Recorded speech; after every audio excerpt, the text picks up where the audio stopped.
So far we've looked at functions that contain two variables, an independent variable, which is usually x, and a dependent variable, which is usually y.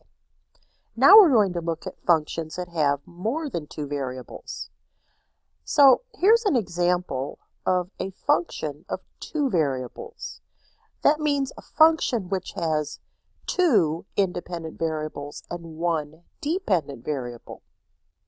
When we first started to look at functions, we talked about them being like input-output machines. Well, once again, we have the idea of inputs and outputs. But in this case, we have a function that has two inputs, x and y, and one output, which we could call f of xy. Now this particular graph is of this function, f of xy equals x squared plus y squared. And we could also say that it's the function z equals x squared plus y squared. If you look at the graph, you'll see that the x and y axis are on the horizontal plane, and the z-axis is vertical. If we rotate the graph of the function, you'll notice that it has an absolute minimum value when x is 0, y is 0, and z is 0.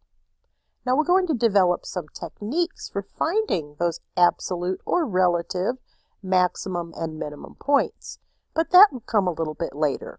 For now, we're just going to look at the equations of these functions, and we'll look at the graphs just to get a better idea of what's really going on with the functions.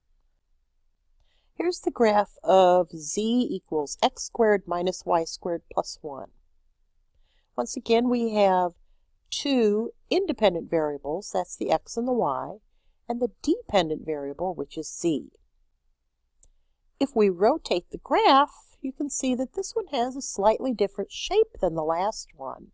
There's no single point that's an absolute minimum, and there's no single point that's an absolute maximum. Although there is a really interesting point right in the middle of this graph that's called a saddle point. We'll learn how to find that too. Let's look at a problem that can be described with a function of two variables. Acme Manufacturing makes and sells running shoes and walking shoes. They make a profit of $4 for every pair of running shoes sold, and they make a profit of $6 for every pair of walking shoes sold.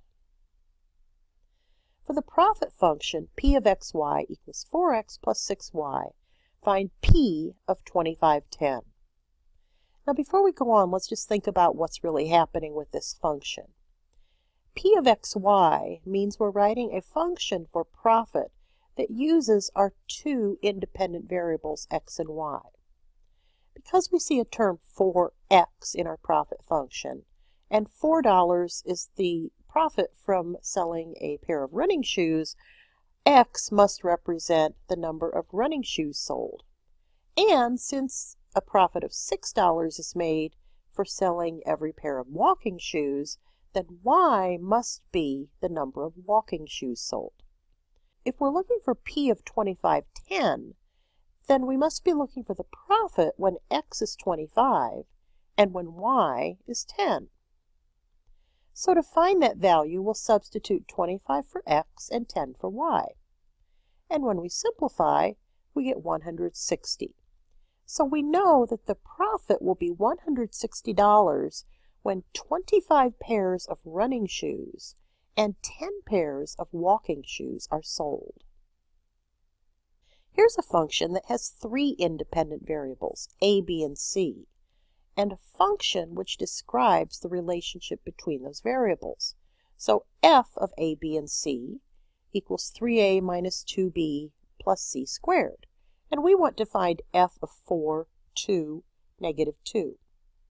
Now the order that those numbers are presented to us is important because we're told that the function is a function of a, b, c. So 4 must represent a, 2 must represent b, and negative 2 must represent c. So to find the value of the function, we'll substitute 4 for a, 2 for b, and negative 2 for c, and then just use order of operations to simplify. And we get a value of 12. So we can say that f of 4, 2, negative 2 is 12.